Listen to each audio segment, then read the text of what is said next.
اللهم انفعنا بما علمتنا وعلمنا ما ينفعنا وارزقنا علما تنفعنا به آمین۔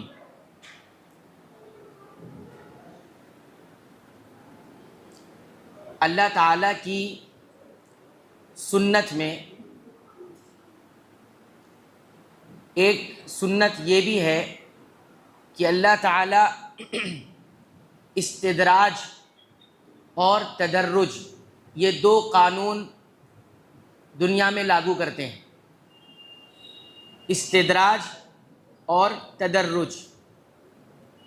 استدراج کا جو قانون ہے اللہ تعالیٰ کا، یہ اللہ کے نافرمانوں اور گنہگاروں کے ساتھ ہے، اور تدرج کا جو قانون ہے اللہ تعالیٰ کا، وہ قانون اللہ تعالیٰ کے احکام کے اندر ہوتا ہے۔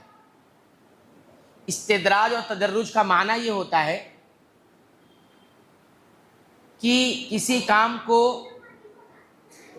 اسٹیپ بائی اسٹیپ، مرحلہ در مرحلہ کرنا۔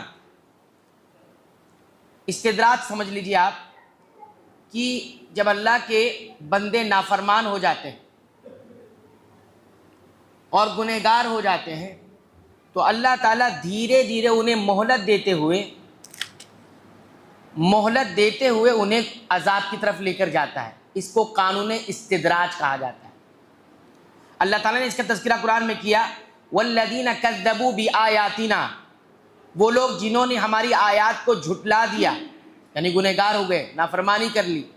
سنستدرجہم، ہم انہیں لے کر جائیں گے دھیرے دھیرے مہلت دیتے ہوئے، من حیث لا یعلمون، وہاں جہاں ان کو علم بھی نہیں ہوگا، یعنی عذاب تک پہنچائیں گے۔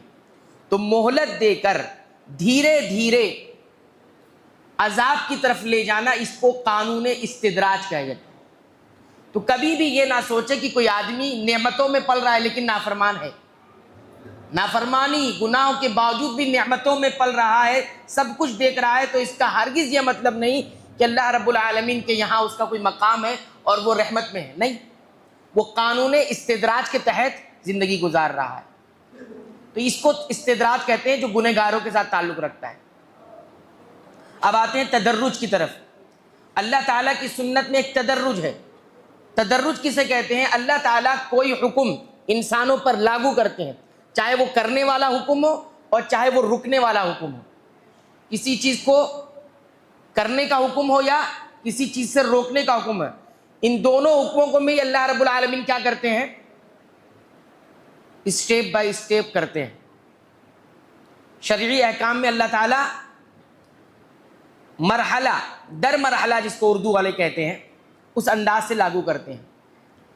تو اسی قانون کے تحت اللہ تعالیٰ نے روزے کو بھی رکھا ہے، روزے کے حکم کو بھی رکھا ہے۔ تو آج اسی کا ذکر ہم کریں گے۔ ہم جو آج روزہ رکھتے ہیں، اس عبادت کو انجام دیتے ہیں، یہ لازم تو فرض تو ہو چکا تھا ایک بار ہی، لیکن اس کے حکم میں تدرج تھا، یعنی حکم الگ الگ تھا۔ تو 3 اسٹیپ میں اس کا حکم لاگو ہوا ہے۔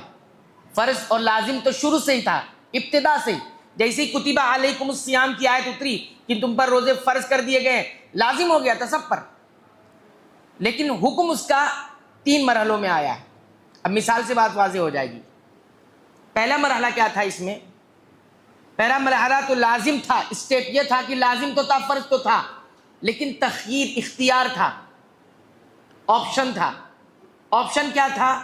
جو رکھنا چاہتا ہے وہ رکھے، یعنی رکھنا ہے، لیکن نہیں رکھنا چاہتا ہے تو کیا کرے گا؟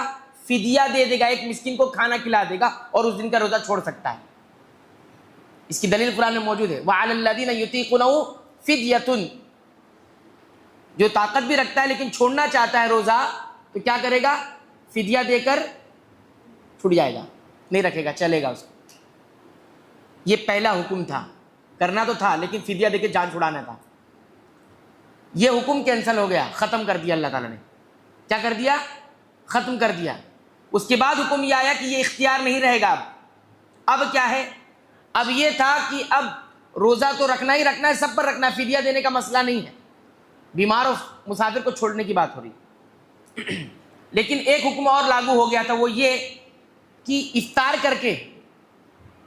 کر لیا غروب شمس کے، اور جب تک جاگ رہا ہے ٹھیک ہے، جب تک جاگ رہا ہے ٹھیک ہے، کھا سکتا ہے پی سکتا ہے، لیکن جیسے ہی سو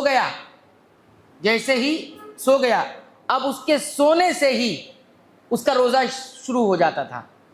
تھوڑا سخت حکم تھا یہ، اختیار کے بعد تھوڑی سختی آ گئی تھی کہ جیسے ہی سویا اب اگلے دن سورج کے ڈوبنے تک اسے کچھ بھی کھانا پینا نہیں۔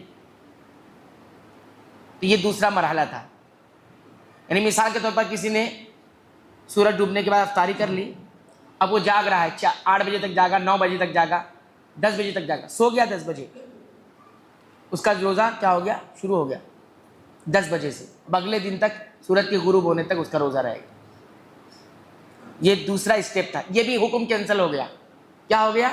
کیونکہ بعض صحابہ کو یہ بہت مشکل ہوا اور بہت سارے ایسے معاملات پیش آئے کہ لوگ بچ نہیں پاتے تھے، کسی کو نیند لگ گئی، اب رات میں اٹھا بھوک لگی ہے، تو اور بھی دوسری چیزیں جو ممنوع چیز تھی وہ کر لیتے تھے، تو بہت سارے مسائل کھڑے ہوئے۔ اللہ تعالیٰ نے اس حکم کو بھی ختم کر دیا، اس کا ذکر بھی قرآن میں موجود ہے۔ پھر تیسرا مرحلہ آیا صوم کے حکم کے اندر، روزے کے حکم کے اندر، وہ کیا تھا؟ وہ جو آج ہے، موجود ہے، یہ تیسرا اور آسانی کا مرحلہ آ گیا۔ اب اس میں یہ ہے کہ رات میں آپ کھا سکتے ہیں، پی سکتے ہیں، اور وہ تمام باتیں جو ممنوع تھی دن کی حالت میں وہ اب اختیار حلال ہو گئی، یعنی طلوع فجر سے لے کر غروب شم تک ہی روزہ رہے گا، یہ آج کا حکم۔ تو اس پورے حکم کو ہم لوگ کیا کہتے ہیں؟ قانون تدرج کہتے ہیں، کہ اللہ تعالیٰ نے روزے کو لازم کرنے کے لیے قانون تدرج بھی اختیار کیا ہے۔ یہ اللہ کی شان ہے، اللہ کی حکمت ہے، اس میں کوئی نقص اور عیب نہیں ہے۔ کوئی یہ کہے کہ اللہ تدرج کیوں کیا؟ ایک قانون الہی ہے، یہ اس کی کمال کی علامت ہے۔ تو سمجھ میں آیا؟ تو یہ وہ حکم تھا جو لاگو کیا جا رہا تھا انسان کو دیکھتے ہوئے، انسان کی ساری نفسیات، فطری ضرورتوں کا خیال رکھتے ہوئے اس انداز سے حکم کو لاگو کیا گیا کہ تاکہ وہ اس پر آ جائے، اس کو دشوار نہ ہو اور انسان حجت بازی نہ کر سکے، کہ اس کے لیے حجت ہو جائے۔ ایسے ہی وہ حکم کسی چیز کو منع کرنے کے لیے بھی اللہ رب العالمین قانون تدرج کا انداز اختیار کرتے ہیں۔ مثال کے طور پر ہمارے سامنے ہے حرمت الخمر، شراب کا حرام ہونا، شراب کا حرام ہونا۔ اس میں بھی آپ دیکھیں گے اللہ رب العالمین نے کئی مرحلوں میں اسے ہٹایا ہے، حرام قرار دیا ہے۔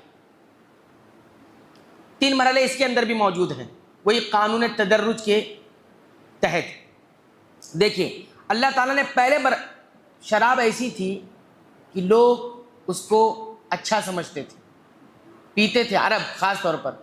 تو پہلے مرحلے میں یہ ہوا کہ اللہ تعالیٰ نے یہ بتایا کہ اس شراب میں کچھ فائدہ ہے لیکن اس کا نقصان زیادہ ہے، اس کا گناہ زیادہ ہے، ایسے بتایا گیا قرآن میں۔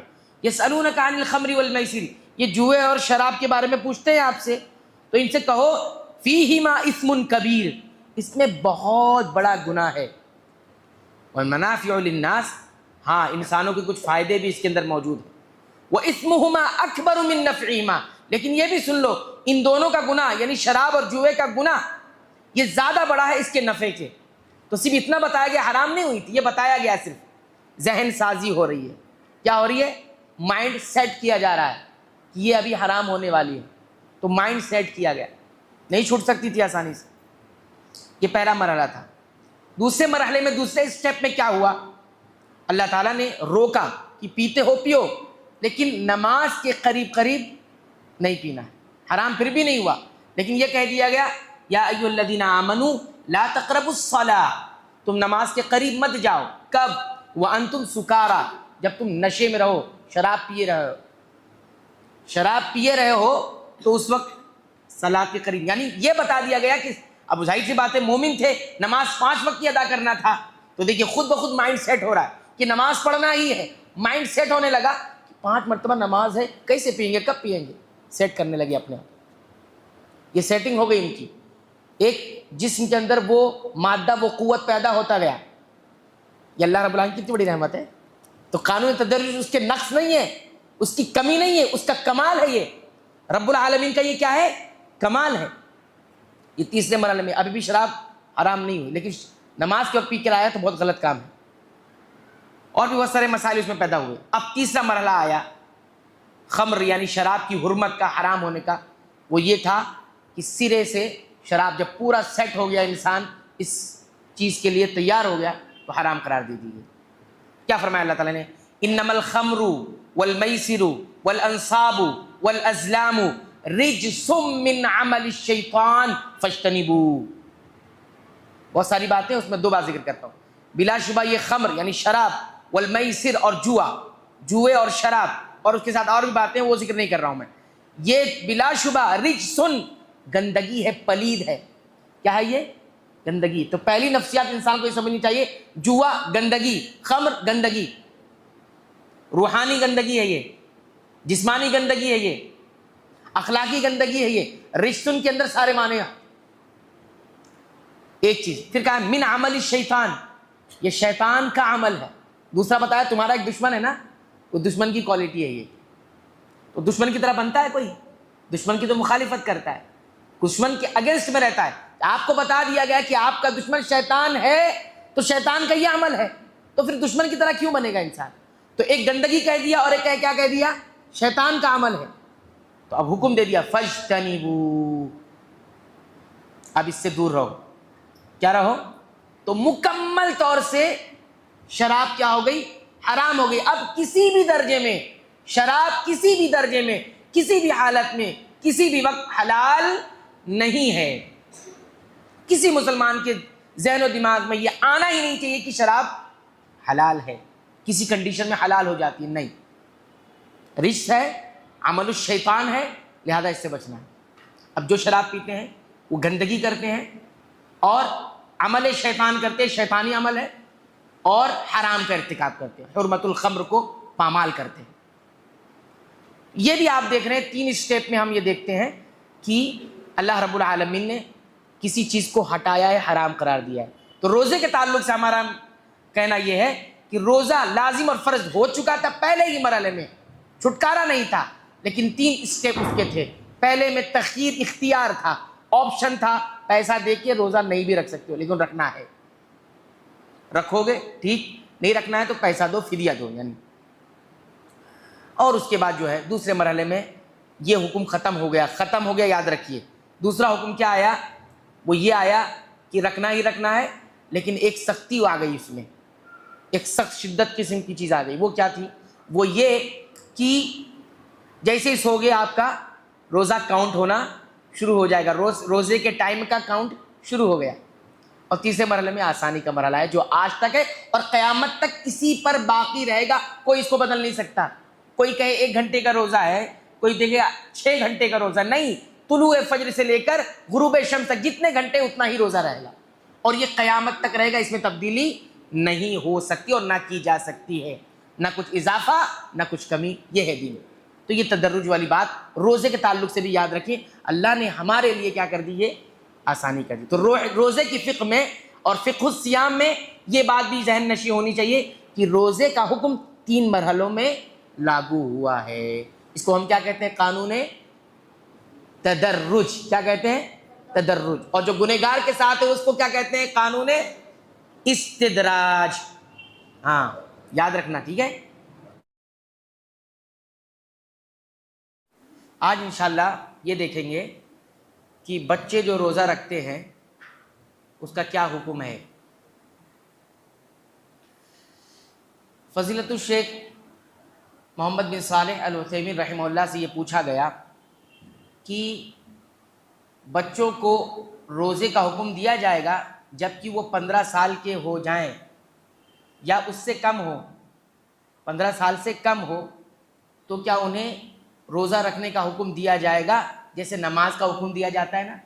7 سال کی عمر میں نماز کی تلقین کی جائے گی, 10 سال کے ہو جائیں گے تو نماز نہ پڑھنے پر تھوڑی بہت سرزنش بھی کی جائے گی, سکھایا جائے گا. تو کیا ایسا ہی معاملہ روزے کے ساتھ بھی ہے کہ 15 سال سے کم ہے تو اس کو روزے کا حکم دیا جائے گا. تو انہوں نے جواب دیا بالکل، بچوں کو جو ابھی بالغ نہیں ہوئے ہیں، ابھی بالغ نہیں ہوئے ہیں، ان کو روزہ رکھنے کا حکم دیا جائے گا جبکہ وہ طاقت رکھ رہے ہوں، یعنی روزہ رکھنے سے ان کو کوئی بہت زیادہ نقصان نہ ہو جائے. تو ایسی صورت میں ان کو کیا کیا جائے گا؟ روزہ رکھنے کا حکم دیا جائے گا اور بچے روزہ رکھیں گے. ٹھیک ہے؟ کیوں؟ کیونکہ صحابہ کرام اپنے بچوں کے ساتھ ایسے ہی کیا کرتے تھے. بچے ابھی چھوٹے ہی تھے، بچے تھے، چھوٹے تھے. تو اب اس میں 2 روایت ہم آپ کے سامنے رکھیں گے. صحیحین میں یعنی صحیح بخاری اور صحیح مسلم میں روایت موجود ہے. ربیع بنت معوذ وہ کہتے ہیں کہ عاشورہ کا جو روزہ ہوتا تھا، عاشورہ کا روزہ، اس کے بارے میں نبی کریم صلی اللہ علیہ وسلم ہم روزہ رکھتے تھے عاشورہ کے روزے کو، اور ساتھ میں ساتھ ہم یہ کرتے تھے کہ اپنے بچوں کو بھی روزے رکھواتے تھے. عاشورہ کا روزہ، رمضان کا روزہ بھی نہیں تھا، وہ کون سا روزہ تھا؟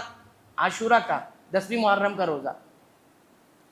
بچے روزہ رکھ لیے، لیکن کیا ہوتا تھا، اب وہ بچے ہیں، اتنی جلدی بھوک پیاس برداشت نہیں کر سکتے، رونے لگتے تھے. تو جب وہ روتے تھے تو ہم کیا کرتے تھے، ان کے لیے ہم نے اون کا کھلونا بنا رکھا تھا. اون کا کوئی کھیلنے والی چیز تھی اون کی، اور وہ اون کی چیز کیا بنا کر رکھتے تھے، اور جب بچہ رونے لگتا بھوک اور پیاس کی وجہ سے کھانے کے لیے تو ہم اس کو دے دیتے تھے وہ کھلونا.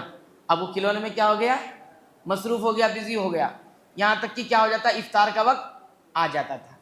تو اس سے یہ معلوم ہوا کہ صحابہ کرام ابھی بچے بالغ نہیں ہوئے ہیں، روزے کی ان کو ٹریننگ اور تربیت دیتے تھے اور اس انداز سے وہ چیز کرتے تھے. ایک بات، ایک روایت ہوگی. دوسری روایت دیکھیے، ابن خزیمہ میں یہ روایت ہے اور رزینہ نامی عورت سے یہ روایت آئی ہوئی ہے. وہ کہتی ہے کہ نبی کریم صلی اللہ علیہ وسلم اپنے دودھ پیتے بچوں کے بارے میں عاشورہ کے دن حکم دیا کرتے تھے، یا دودھ پلانے والی عورتوں کو یہ حکم دیتے تھے. کیا حکم دیتے تھے؟ خاص طور پر فاطمہ رضی اللہ تعالیٰ عنہ کے جو بچے ہیں، حضرت حسن و حسین، ان کو بھی یہ حکم دیتے تھے کہ ان کی مائیں جو ہیں ان کو دن میں دودھ نہ پلائیں، دن میں دودھ نہ پلائیں، یعنی وہ عادی بن جائے تھوڑا بھوکا رہنے کا. ٹھیک ہے؟ اور آپ صلی اللہ علیہ وسلم برکت کے طور پر کیا کرتے تھے، اپنا جو لعاب ہے، منہ کا جو لعاب ہے وہ ڈال دیتے تھے بچوں کے منہ میں تاکہ ان کو طاقت ملے رہے. برکت آپ صلی اللہ علیہ وسلم کی اللہ رب العالمین نے جسم میں رکھی ہوئی تھی، تو اس سے کیا ہوتا تھا، وہ اس سے اچھا محسوس کرتے اور اتنا مشکل نہیں پڑتا ان کو. تو کہتے تھے رات میں ہی دودھ پلانے کا حکم دے. کیوں؟ اس سے استدلال یہ کیا علماء نے، تاکہ وہ بچے جو ہیں روزے رکھنے کی تربیت میں آ جائیں، روزہ رکھنے کی تربیت میں. حالانکہ یہ عمر نہ تو روزہ رکھنے کی ہے اور نہ کسی شرعی احکام ان پر لاگو ہوتے ہیں، پھر بھی صحابہ کرام کو اللہ کے رسول صلی اللہ علیہ وسلم یہ حکم دے. اس حدیث میں یہ اصول بتایا گیا ہے کہ بچوں کو جو ابھی بالغ نہیں ہوئے ہیں اگر طاقت رکھتے ہیں اور کوئی ضرر نقصان ان کو نہیں پہنچنا ہے، بہت زیادہ مشقت نہیں ہو جا رہی ہے ان پر، تو دین کے احکامات کا عادی بنایا جائے. ان کو کیا بنایا جائے؟ عادی بنایا جائے اور ان کی مشق کرائی جائے. اتنی مشق کرائی جائے کہ وہ ان کی زندگی کا وہ حصہ بن جائے اور ان کے روح اور رگوں پے میں وہ چیز داخل ہو جائے، ہر چیز میں، ہر حکم میں. حتیٰ کہ علماء نے کہا اگر بچیاں ہیں تو ان کو کپڑے وغیرہ بھی بہت احتیاط سے پہنائے جائیں. ایسے کپڑے نہ پہنائے جائیں جس میں بے حیائی کا شائبہ آتا ہو. آج کل کیا ہوتا ہے، والدین فیشن کے نام پر اور شوق کے نام پر بچیوں کو، چھوٹی چھوٹی بچیوں کو بہت چست لباس پہنا دیتے ہیں، یا ایسے لباس پہنا دیتے ہیں جو بے حیائی کے زمرے میں آتا ہے، اور یہ کہہ کر کہ ابھی بچی ہے، ابھی چھوٹی ہے. اور میں نے کہا یہی عمر ہے ان کو بنانے کی، یہی ان کے ذہن میں بیٹھتا ہے کہ کون سی چیز اچھی ہے، کون سی چیز بری ہے. بچے سننے سے زیادہ، دیکھنے سے زیادہ عمل کو ترجیح دیتے ہیں. عمل جو ہوتا ہے سامنے، جو آنکھوں کے سامنے جو دکھتا ہے ان کو، اسی کو صحیح اور غلط سے وہ کیا کرتے ہیں، تمیز کرتے ہیں کون سا صحیح ہوگا کون سا غلط ہوگا، جو چیز ہو رہی ہوتی ہے.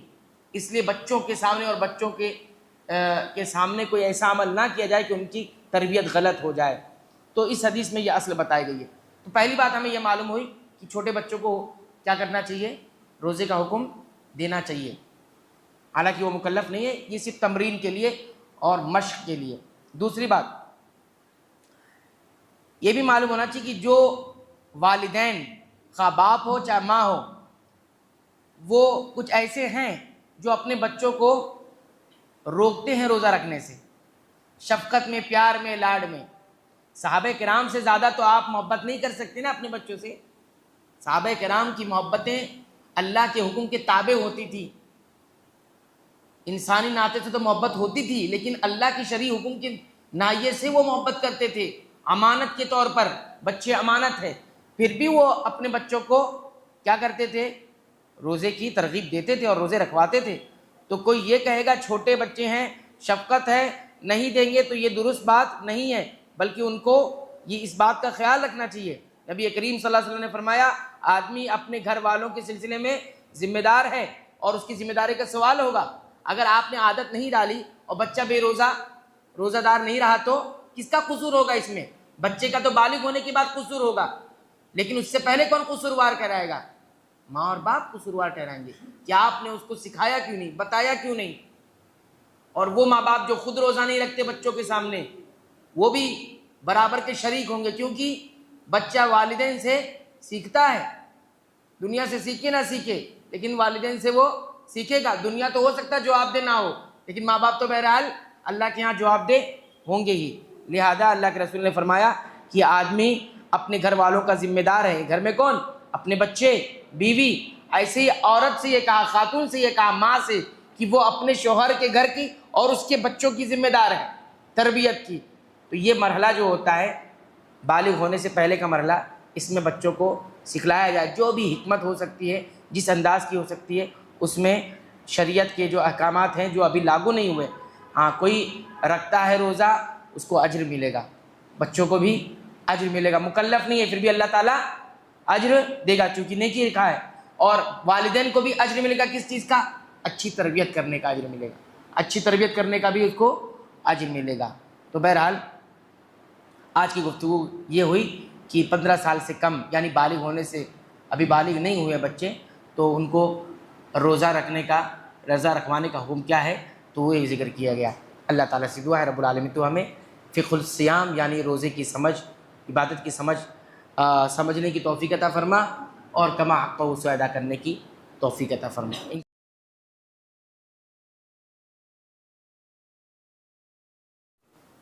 فقہ الصیام میں ایک بات یہ بھی یاد رکھیں کہ شیخ محمد بن صالح العثیمین رحمہ اللہ سے سوال کیا گیا، ایک خاتون نے، ایک عورت نے سوال کیا، اس نے کہا کہ میں ایک عورت ہوں، ایک خاتون ہوں، اور مجھے حالات نے مجبور کر دیا اس بات پر کہ میں 6 دن رمضان کے روزے نہ رکھوں۔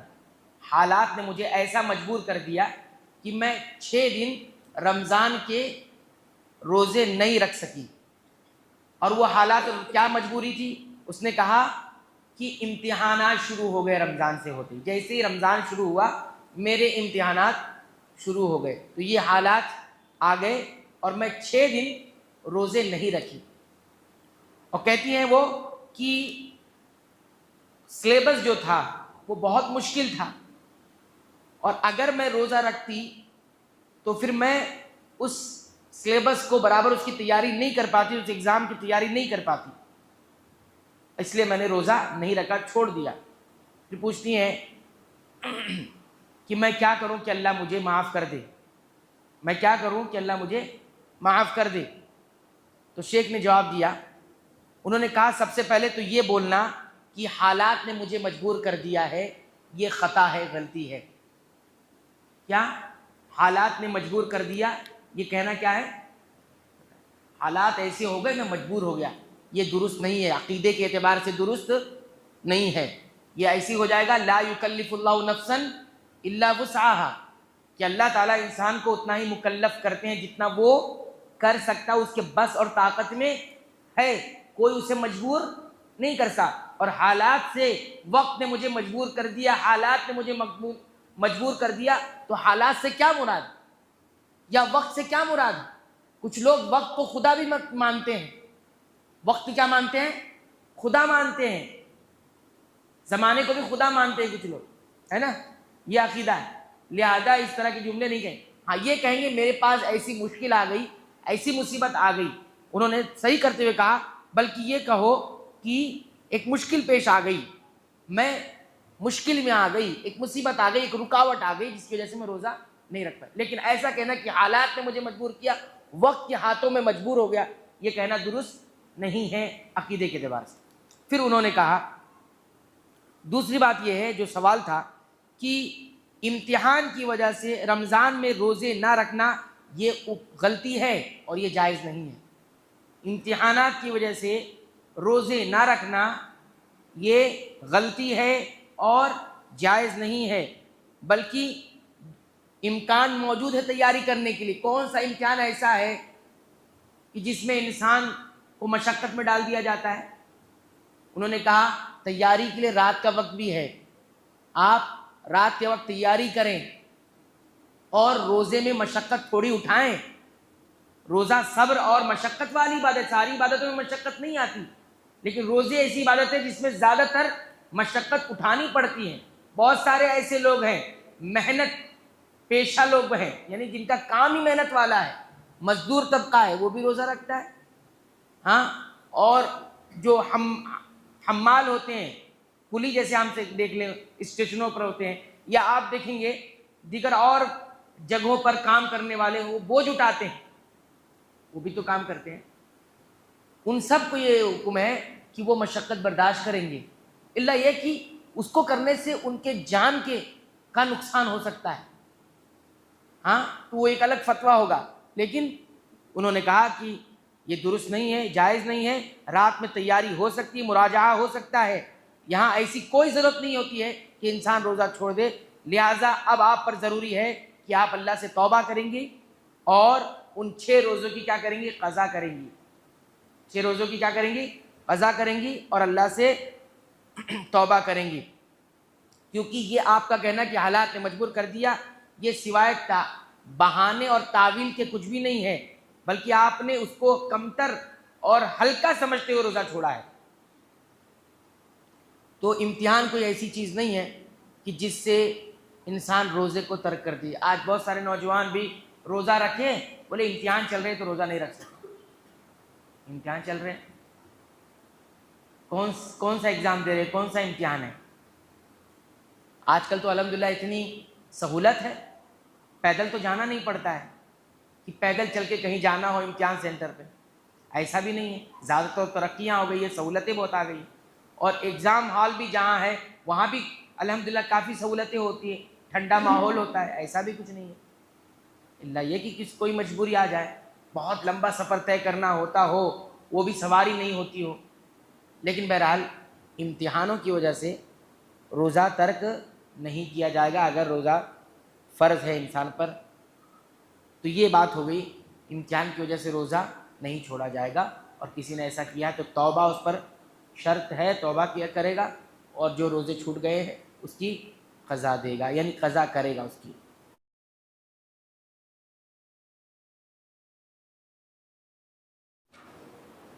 آج انشاءاللہ اللہ کے توفیق سے ہم اور آپ آخری عشرے میں پڑھی جانے والی ایک مخصوص اور خصوصی دعا اس کو سیکھیں گے، اور اس سے ہمیں کیا سیکھنے کو ملا ہے اسے بھی سیکھیں گے، اس دعا کو بھی سیکھیں گے اور اس دعا سے ہمیں کیا سیکھنے کو ملا ہے وہ بھی سیکھیں گے۔ دیکھیے پہلے حدیث دیکھتے ہیں۔ اس حدیث کی راویہ ام المؤمنین حضرت عائشہ رضی اللہ تعالی عنہا ہے۔ یہ روایت، یہ حدیث امام ابن القیم رحمۃ اللہ علیہ نے اعلام الموقعین میں یا موقعین میں، امام ترمذی رحمۃ اللہ علیہ نے سنن ترمذی میں، ابن ماجہ رحمہ اللہ نے سنن ابن ماجہ میں، اور امام احمد بن حنبل رحمہ اللہ نے اپنی مسند کے اندر ذکر کیا ہے، اور اس کا حکم جو ہے صحیح روایت ہے۔ بعض علماء نے اس کو ضعیف بھی قرار دیا ہے، لیکن جنہوں نے صحیح قرار دیا ان کی روشنی میں یہ روایت بیان کر رہا ہوں۔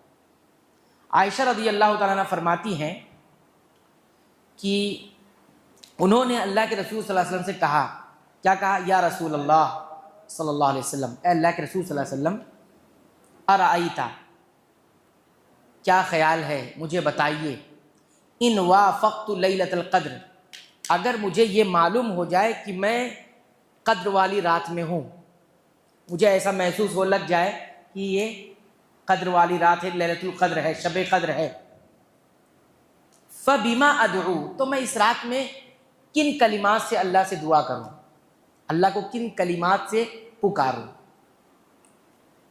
تو آپ نے فرمایا قولی، یہ کہہ دیا کرو، پڑھا کرو، کیا؟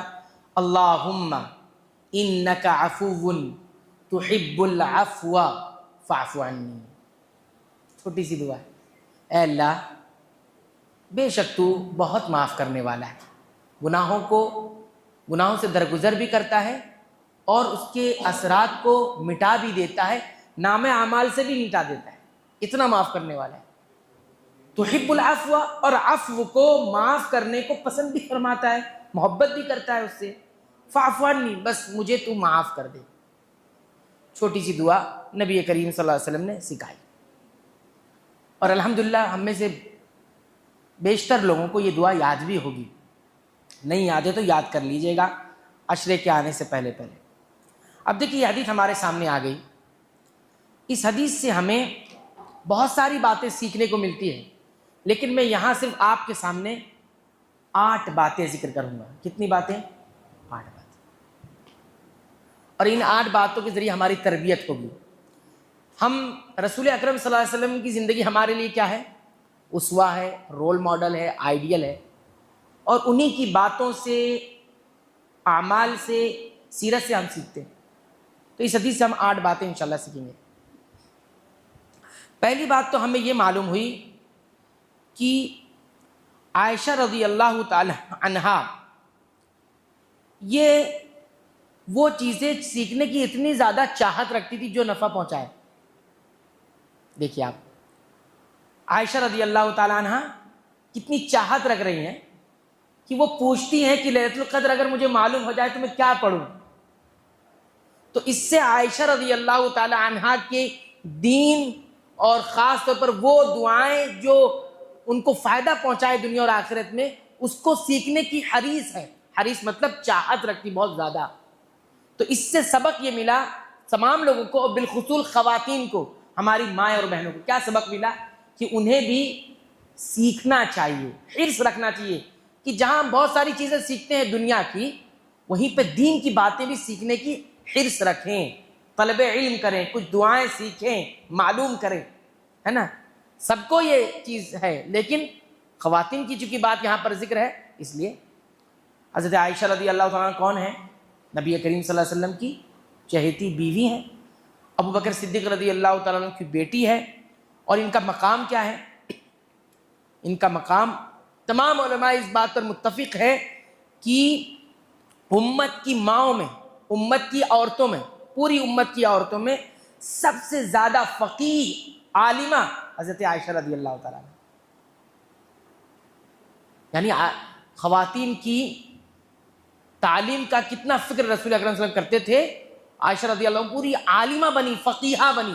فقیہہ مطلب بہت زیادہ سمجھدار، دین کا علم رکھنے والی، علی الاطلاق یہ سب سے زیادہ پوری امت میں فقیہ ہیں۔ اور آپ صلی اللہ علیہ وسلم سے آپ کی شادی کم عمری میں ہوئی تھی، اور ایک لمبا عرصہ نبی کریم صلی اللہ علیہ وسلم کے ساتھ بتانے کا انہیں موقع ملا، اور آپ صلی اللہ علیہ وسلم سے انہوں نے بہت کچھ سیکھا، اور بہت ساری تعلیم انہوں نے امت کو دی، اور فتویٰ بھی دیا کرتی تھی۔ صحابہ کرام، تابعین آپ سے فتویٰ لیا کرتے تھے، سیکھتے تھے۔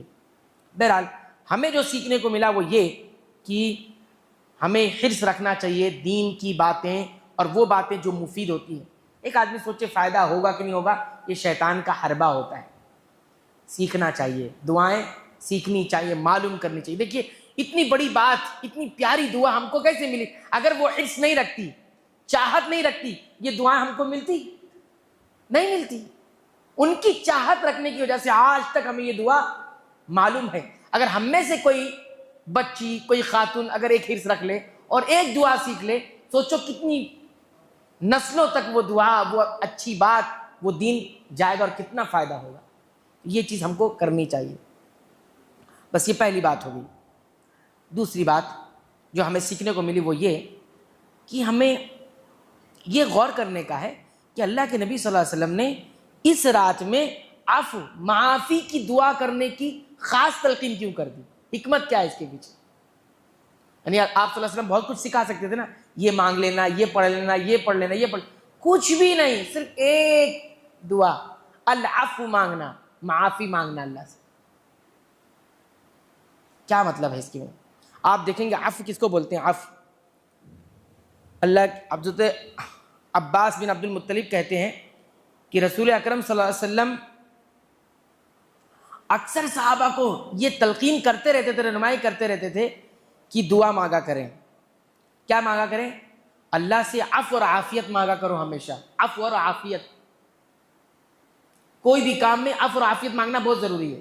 دیکھو کبھی کبھی ہم لوگ کیا ہے، اللہ تعالیٰ سے کیا مانگ لیتے ہیں؟ اللہ مجھے نیکیوں کی توفیق دے، لیکن عافیت نہیں مانگتے۔ نیکیوں کی توفیق مل جاتی ہے لیکن عافیت نہیں ملتی ہے۔ دیکھو اگر آپ نے کہا اللہ مجھے نیکیوں کی توفیق دے، نیکی کی چاہت ہو میں کروں نیکی، لیکن کیا ہوتا ہے؟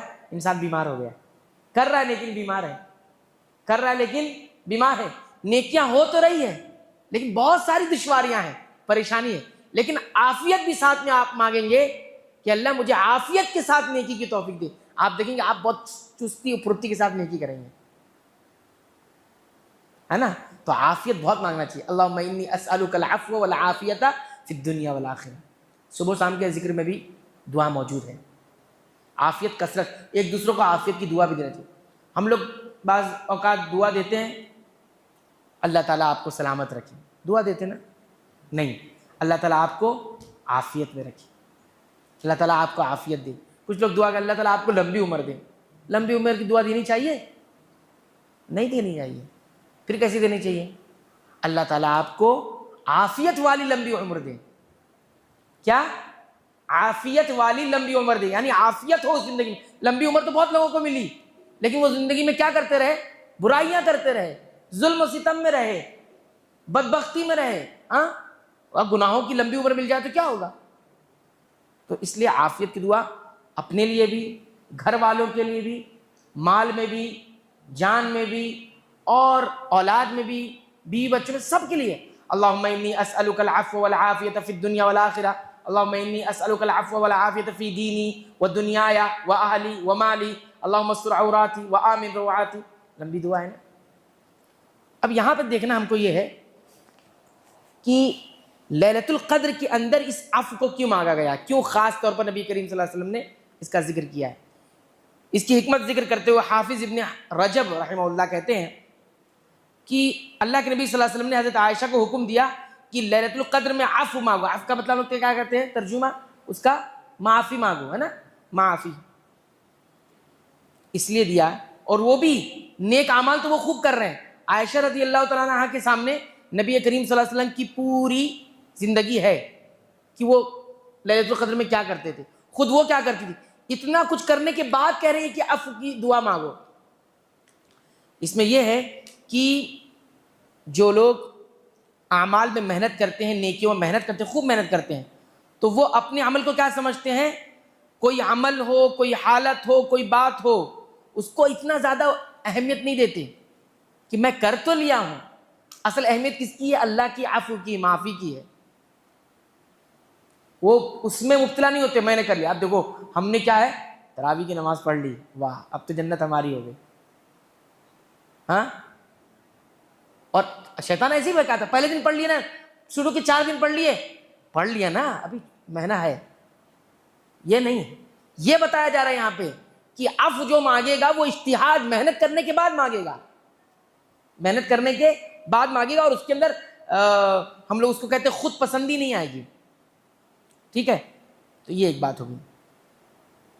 تیسری بات ہم کیا سیکھ رہے ہیں؟ ہم یہ سیکھ رہے ہیں کہ ہمیں اس حدیث سے یہ بھی معلوم ہے، اس دعا سے خاص طور پر دعا مانگنے کا ایک ادب معلوم ہوا۔ دیکھو دعا مانگے گا انسان کیسے بھی مانگ سکتا ہے، لیکن مانگنے کا ایک ادب ہوتا ہے۔ کیا ہوتا ہے؟ ادب، سلیقہ۔ ادب کس کو بولتے ہیں؟ سلیقہ، تہذیب سے مانگو۔ اچھا بہت ساری چیزیں ہم مانگتے ہیں ایک دوسرے سے نا، ضرورت پڑتی ہے تو مانگتے ہیں، تو سب سے مانگنے کا طریقہ ایک جیسا ہوتا ہے کیا؟ دوست سے کوئی چیز مانگ رہے ہیں وہی طریقہ ہوتا ہے جو ابا سے مانگ رہے ہیں، ہاں، امی سے مانگ رہے ہیں، کسی بڑے سے مانگ رہے ہیں، وہی طریقہ رہتا ہے۔ دوست، بھائی، اور کوئی نہیں نا, سب کا ایک مقام ہے نا, اس لحاظ سے ہم سلیقے سے دعا مانگتے ہیں. لیکن اللہ کا مقام کیا ہے؟ سب سے اونچا. تو اس سے مانگنے کا ادب کیا ملا؟ وہ ادب ملا کہ پہلے اللہ کی ثنا بیان کی جائے. کیا اللہ تک کیا اللہم, کیا دعا میں ہے؟ اللہم, اے اللہ, یعنی اے حقیقی معبود, انکا عفو, ابھی مانگا نہیں, انکا عفو, بلا شبہ تو عفو, بہت معاف کرنے والا ہے. دیکھیے ادب, ایسے ڈائریکٹ بول سے اللہ معاف کر دے, نہیں چاہیے, ادب نہیں ہے یہ. ہاں, ہم خود بھی کچھ چاہتے ہیں کہ ہم سے کوئی مانگنے آئے تو پہلے ہماری تعریف کرے. کیا کرے؟ تعریف کرے. سب کچھ دیتا ہوں, تھوڑا تعریف تو کر, ہے نا, انسان چاہتا ہے. لیکن اللہ تو لائق ہے نا, لائق تعریف ہے وہ. ہم نے سورہ فاتحہ کی تفسیر میں دیکھا کہ وہ تو لائق تعریف ہے ہی, اس کی تعریف سے تو ہم نکل ہی نہیں سکتے کبھی. سب کچھ دینے والا تو وہی ہے, تو تعریف کس کی ہوگی؟ اسی کی. تو کیا ہے انکا عفو, کیا کہا گیا؟ اے اللہ تو بہت معاف کرنے والا ہے. ادب ملا کہ پہلے تعریف کرو اللہ کی, ایک تعریف. دوسری تحب العفو, دیکھو, اور تو عفو کو پسند بھی کرتا ہے. ایک اور شان ہے اللہ کی کہ وہ معافی کو پسند بھی کرتا ہے, چاہتا بھی ہے کوئی مجھ سے معافی مانگے اور میں معاف کروں. دیکھیے پھر اس کے بعد فاعف عنہم. تو مختصر یہ کہ ہمیں یہ سلیقہ ملا دعا مانگنے کا, پہلے اللہ کی کچھ ہم تعریف ثنا اس طرح کی باتیں پہلے ذکر کریں, اس کے بعد دعا مانگیں. چوتھی, اس دعا کے اندر ہمیں یہ بھی معلوم ہوا کہ اللہ سے حسن ظن رکھنا چاہیے. حسن ظن کس کو بولتے ہیں؟ اچھا گمان, اچھا گمان, اچھا خیال رکھنا چاہیے, معاف کرے گا اللہ تعالیٰ. دیکھو تحب العفو, ہم تو تیرے بارے میں جانتے ہیں تو عفو کو پسند کرتا ہے اور بہت معاف کرنے والا تو ہے, تیری صفت ہے, بس معاف کر دے. تو یہ حسن ظن ہے. اگر حسن ظن نہیں ہوتا, اچھا گمان اللہ سے نہیں ہوتا, مانگتے نہیں, نہیں مانگتے. اللہ کے علاوہ کسی اور سے آپ اچھا گمان رکھ بھی نہیں سکتے. رکھ سکتے؟ نہیں رکھ سکتے. کوئی کبھی بھی کچھ بھی کر سکتا ہے آپ کے ساتھ. اور آج کی اس دنیا میں, فتنے والی دنیا میں آپ دیکھیں گے بھائی بھائی کا نہیں اچھا چاہ رہا ہے, بھائی بھی اپنے بھائی پر اعتبار نہیں کرتا, اچھا گمان کبھی میرے ساتھ کیا کر دے گا. حتیٰ کہ ماں باپ کا پاکیزہ رشتہ بھی اب دھیرے دھیرے مجروح ہوتا جا رہا ہے. بیٹے کو باپ پر اعتبار نہیں ہے, حسن ظن نہیں ہے, باپ کو اپنے بچے پر بھی نہیں. دیکھ کتنے کیسز آتے ہیں ہمارے سامنے کہ باپ کو بھی یقین نہیں کہ میرا بچہ صحیح سے رہے گا, اس کو گمان نہیں ہے. لیکن ایک ذات باری تعالیٰ اللہ کی ذات ہے جس سے اچھا گمان رکھنا چاہیے, اور اس سے بدگمانی کفر ہے. اور گمان کے حساب سے اللہ رب العالمین فیصلے کرتے ہیں. معلوم ہے, جو انسان اللہ سے اچھا گمان رکھ رہا ہے اور دعا مانگ رہا ہے اس کے معاملات ویسے ہی ہوں گے, اور جو بدگمانی کر کے رکھا ہے نہیں, اچھا نہیں کرے گا اللہ, پھر اس کے معاملات ٹھیک نہیں ہوتے. اللہ گمان کے ساتھ چلتا ہے. دوسری بات میں 4 باتیں ہو گئی, 4 باتیں اور بچی ہے. 5ویں بات یہ بھی معلوم ہوا, ہمیں سیکھنے کو ملا, ہماری تربیت ہوئی کہ انسان بندہ اس کو ضرورت ہے اللہ کی طرف سے معافی کی, اس کے بغیر نہیں. آپ پوری محنت کر کے گئے, پہنچے, اللہ تعالیٰ کہے میں نے معاف نہیں کروں گا, کیا کر لیں گے آپ کر کیا لیں گے؟ تو آپ پہلے سے کہے ضرورت ہے اللہ تیری طرف سے معافی کی, پوری دنیا سے میں معافی مانگ کے آ گیا لیکن تم نہیں معاف کیا, تو پوری دنیا سے میں معافی مانگ لیا ہوں, سب نے معاف کر دیا ہے, تو اگر معاف نہیں کرے تو دنیا کی معافی کا کوئی مطلب ہو جائے گا؟ تو ضرورت مند ہے انسان, حاجت مند ہے, فقیر ہے اس بات کا کہ اللہ کی معافی اس کو ملے. 5ویں بات. 6ٹھی بات بہت غور سے سنیے گا, یہ تربیت والی بات. ہمیں معلوم ہوا کہ جب اللہ العفو ہے, کیا فرمایا؟ انکا عفو. عفو کیا ہے؟ اللہ کا ایک نام ہے نا, بہت معاف کرنے والا. تو اس میں بندے کا کیا حصہ ہے؟ کیونکہ اللہ کے جتنے بھی نام ہوتے ہیں اس کی کچھ تقاضے ہوتے ہیں. کیا ہوتے ہیں؟ تقاضے. تو اللہ عفو ہے, بہت معاف کرنے والا ہے, تو اس تقاضے کا ہمارے اوپر کیا اثر ہونا چاہیے؟ ہم بھی معاف کرنے والے بنے, ہم بھی معاف کریں ایک دوسرے کو. کیا کریں؟ کوئی غلطی کر لیا, ہم غلطی کر دیا, معافی مانگتا ہے معافی کر دیں, نہیں مانگ رہا پھر بھی چل میں تجھے معاف کر دیا. معافی کرنے والا بنے. تب اگر آپ سوچتے ہیں کہ اللہ مجھے معاف کرے تو ہم بھی دوسروں کو معاف کرنے کا جذبہ اور دل جگر رکھیں کہ میں بھی دوسروں کو معاف کروں. یہ 6ٹھی بات ہوگی. 7ویں بات غور سے سنیے گا, اسلام کتنا آسان ہے. دیکھیے اسلام کی تعلیمات کتنی آسان ہے. اتنی بڑی چیز مانگنے کے لیے اللہ تعالیٰ نے نبی کریم صلی اللہ علیہ وسلم کے ذریعے اتنی چھوٹی سی دعا سکھائی, بس کتنا آسان ہے. کتنا ٹائم لگتا ہے اللہم انک عفو تحب العفو فاعف عنی. کتنی چھوٹا سا جملہ ہے نا. اسلام آسان ہے, اس نے دعائیں بھی بہت آسان آسان رکھی. ورنہ آپ دیکھیں گے لوگوں نے کیا کیا ہے, خوب بڑی بڑی دعائیں اپنے سے بنائی ہیں, اور مارکیٹ میں جا کے دیکھیے آپ, بڑے بڑے درود ہے, درود تاج, درود وہ, درود فلانا, یہ بڑی بڑی دعا. آدمی بولتا ہے کہ دعا مانگو یہ اس کو دیکھوں میں. لیکن دیکھیں کتنی بڑی دعا مانگی گئی ہے, لیکن کتنی آسان ہے. اللہ آسانی چاہتا ہے. اس سے معلوم ہوا, اس سے ان لوگوں کا رد ہوا جو اپنے سے دعائیں مانگتے ہیں اور ایک سے ایک دعا لے کے تو وزن بٹھاتے ہیں اس میں, اور نہیں جائز ہے, یہ نہیں جائز ہے. اللہ نے آسانی رکھا ہے. تو اس لیے نبی کریم صلی اللہ علیہ وسلم نے جو دعا سکھائی اسی کو یاد کر لیں, اسی کا ترجمہ سمجھ لیں اور اسی کو مانگا کریں. بہت چھوٹی چھوٹی ایک ایک جملے کی دعا ہوتی ہے اور بہت بڑی بڑی بات. اور ہم لوگ سوچتے ہیں کوئی سکھا ہم کو سکھا دے لمبی لمبی مانگے, یہ جائز نہیں ہے, بالکل جائز نہیں ہے. 7 بات ہو گئی. 8ویں بات حقیقت کا بات مکمل کریں گے, وہ یہ ہے کہ بندے کو اس بات پر بھروسہ نہیں کر لینا چاہیے کہ اللہ معاف کرنے والا ہے, اور پھر اس معافی کو تکیہ کر کے, اس معافی پر بھروسہ کر کے اب بھلائی کے کاموں کو چھوڑ دے. یہ ہم کو ملا. دیکھیے عائشہ رضی اللہ تعالیٰ عنہ پوری محنت کرنے کے بعد کہہ رہی ہیں پوری محنت میں کر لوں, اب اللہ سے کیا مانگوں, مجھے معلوم پڑ جائے کہ یہ وہی رات ہے. تو حالانکہ معلوم نہیں پڑے گی پوری 10 راتوں میں ہم کو, یا کم سے کم 5 راتوں میں. ویسے تو صحیح بات یہ ہے کہ پوری 10 راتوں میں جاگا جائے, یعنی اس میں عبادت کی جائے. لیکن پھر بھی آسانی کے اللہ کے رسول نے کیا کہہ دیا, طاق راتوں میں تو کم سے کم تلاش کرو, ہے نا. اور آپ کا معمول کیا تھا, پوری 10 راتوں کو آپ عبادت کرتے تھے. عبادت کرنے کے بعد اس نے کی معاف کر دی, تو عفو معاف کرنے والا ہے, چھوڑ دیا نہیں کی. قیام اللیل چھوٹ گیا, تراویح چھوٹ گئی, تلاوت نہیں چھوٹ رہی ہے, سب چھوڑ دے رہے تھے. نہیں, یہ اللہ معاف کرنے والا معاف کرے گا, بیٹھے ہوئے گپ شپ کر رہے. ہاں یہ نہیں, یہ معلوم ہوا اس سے کہ نہیں, محنت کرنے کے بعد پھر اللہ سے کہ اللہ تو معاف کرنے والا ہے, اب جو کچھ ہوا ہے معاف کر دے. ڈر لگتا ہے اگر کبھی تو معاف نہ کرے تو, ہاں ایک ڈر ہے کہ تو معاف نہ کرے تو, لیکن تیرے سے امید کتنی ہے کہ معاف کرے گا.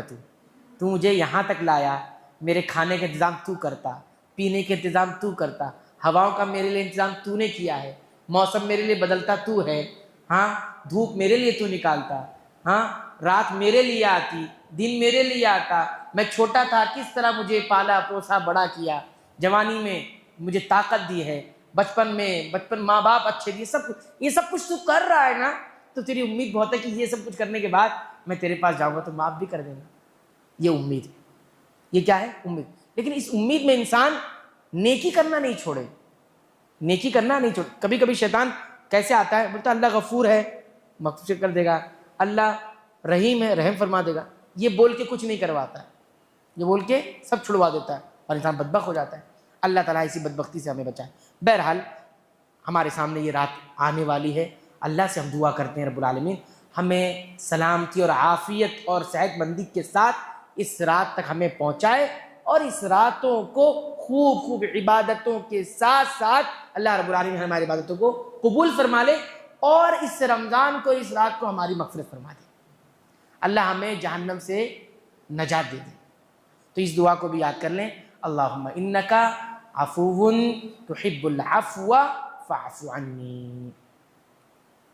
اللہ تعالیٰ ہمیں نیکیوں کی توفیق عطا فرمائے, اللہ تعالیٰ ہمیں بخش دے, ہمارے والدین کو بخش دے, تمام مسلمانوں کو, مومنوں کو, اہل ایمان کو بخش دے. اے اللہ جو بھٹک گئے ہیں ان کو صحیح راہ دے دے, اے اللہ جو ہدایت پر ان کو ہدایت عطا فرما دے. رب العالمین جو ہدایت پر ہے ان کو استقامت ثابت قدمی عطا فرما. جو لوگ ثابت قدمی استقامت میں ہیں رب العالمین کی نیکیوں کو قبول فرما لے. جو لوگ رب العالمین ظلم و ستم کا شکار ہے ان کو رب العالمین ظلم و ستم سے نجات دے دے. جو لوگ کسی پریشانی میں مبتلا ہے ان کی پریشانیوں کو دور فرما. بیماروں کو شفا عطا فرما, کمزوروں کو طاقت عطا فرما, بے اولادوں کو اولاد عطا فرما, غریبوں کو مال عطا فرما, برکت عطا فرما. رب العالمین ہم اس دنیا میں جب تک جئیں ایمان, نیکیاں, اعمال صالحہ, صبر و استقامت اور دعوت اللہ پر جئیں. جب اس دنیا سے جائے ایمان کی حالت میں, نیکیوں کی حالت میں, صبر و استقامت اور دعوت اللہ تیری طرف بلاتے ہوئے اس دنیا سے جائے. آمین. تقبل یا رب العالمین.